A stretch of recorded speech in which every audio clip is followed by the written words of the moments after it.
بسم اللہ الرحمن الرحیم۔ السلام علیکم ورحمۃ اللہ وبرکاتہ۔ کیسے ہو دوستو؟ امید کہ آپ خیریت سے ہوں گے۔ اللہ تعالیٰ آپ کو عافیت کے ساتھ رکھے۔ امریکہ کی ریاست ٹیکساس کے ایک پرائمری اسکول میں پچھلے دنوں فائرنگ کے واقعے میں 19 بچوں سمیت 2 بڑے افراد بھی ہلاک ہو گئے۔ ہلاک ہونے والے دوسری سے چوتھی جماعت کے طلباء اور اسٹوڈنٹ تھے، جن کی عمریں 7 سے 10 سال تک بتائی گئی ہے۔ امریکہ میں اسکول میں فائرنگ کے واقعات پچھلے کچھ عرصے سے بڑھتے جا رہے ہیں۔ ایک رپورٹ کے مطابق صرف پچھلے سال میں ایسے 26 واقعات پیش آ چکے ہیں۔ دوستو، یہ تو ایک واقعہ ہے۔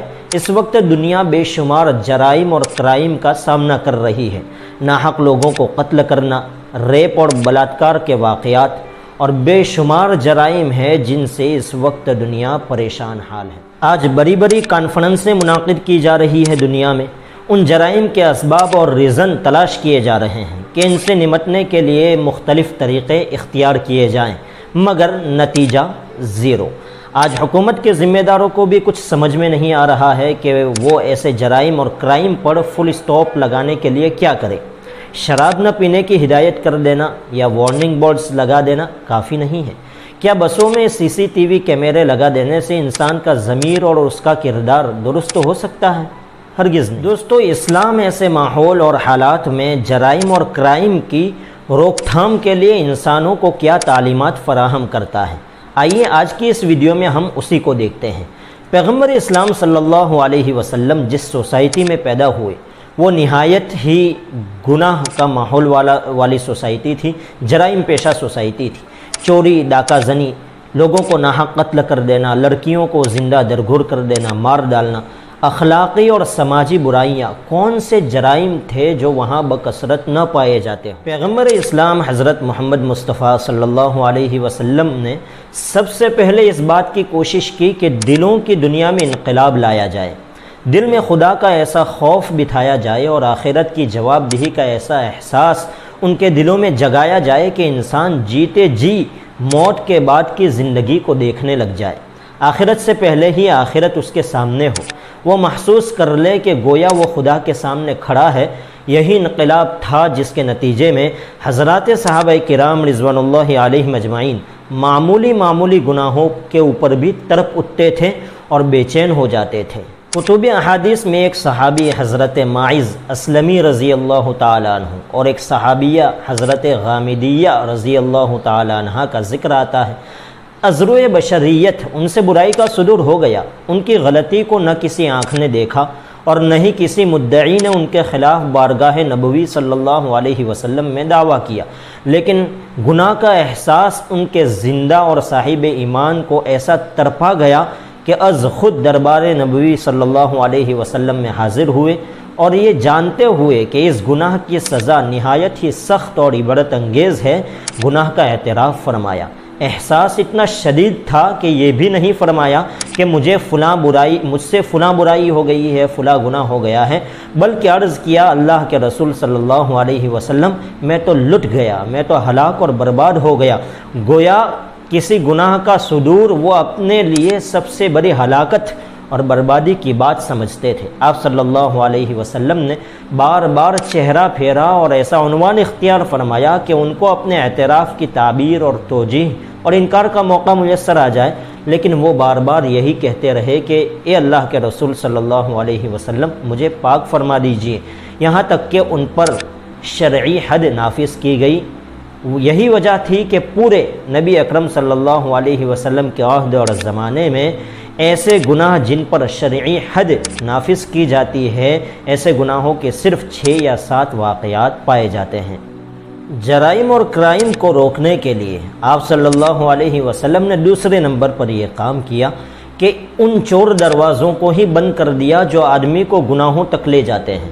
مثلا اسلام میں زنا حرام ہے تو شریعت نے اس گناہ کو روکنے کے لیے ممکنہ تدبیریں بھی اختیار کی ہیں، جیسے کہ پردے کا نظام قائم کیا گیا، محرم خواتین کے ساتھ تنہائی گزارنے سے منع کیا گیا، مخلوط تعلیم اور عبادت کے موقع پر بھی مرد اور عورت کے اجتماع سے ممانعت کی گئی۔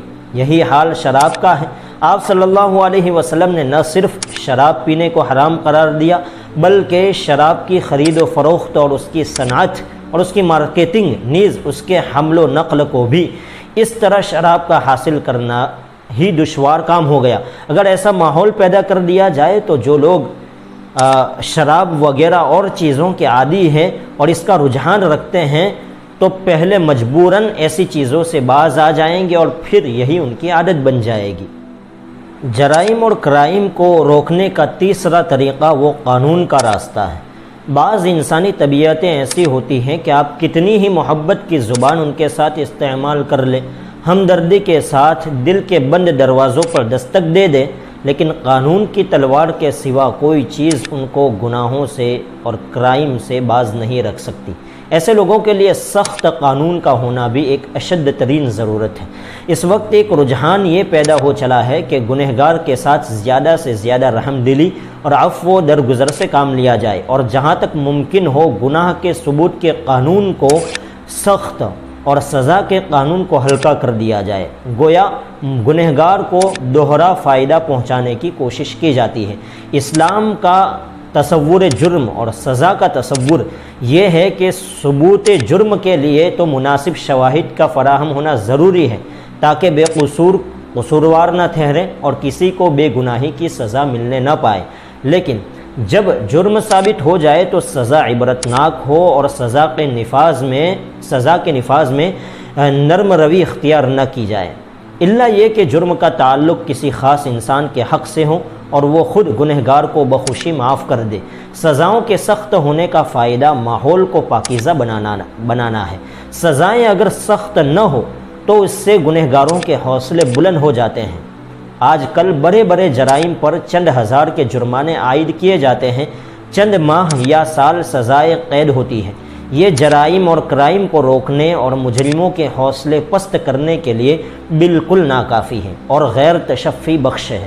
یہی وجہ ہے کہ مجرم سزا پانے کے بعد جرم سے بچنے کی بجائے اور بھی مہارت اور دلیری کے ساتھ وہ گناہ کرتا ہے۔ پولیس اسٹیشنوں میں ایک مجرم پر 20 بار کیسز اور مقدمات دائر ہوتے ہیں، اور تھانے کو اور جیل کو وہ مجرم اور گنہگار مہمان خانہ باور کرنے لگ جاتا ہے۔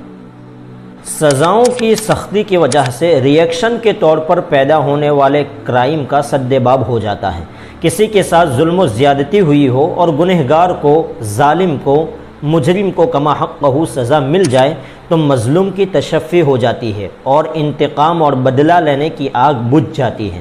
اگر اسے یہ احساس پیدا ہو کہ گنہگار کو یوں ہی چھوڑ دیا گیا ہے اور اسے اس کے گناہ کی نسبت کم سزا ملی ہے تو اندر ہی اندر مظلوم بدلے کی آگ میں بھڑکتا رہتا ہے، انتقام کی آگ میں بھڑکتا رہتا ہے اور موقع کی طاق میں رہتا ہے، اور جب بھی کوئی موقع ہاتھ آ جائے تو وہ جوابی وار کیے بغیر نہیں رہتا۔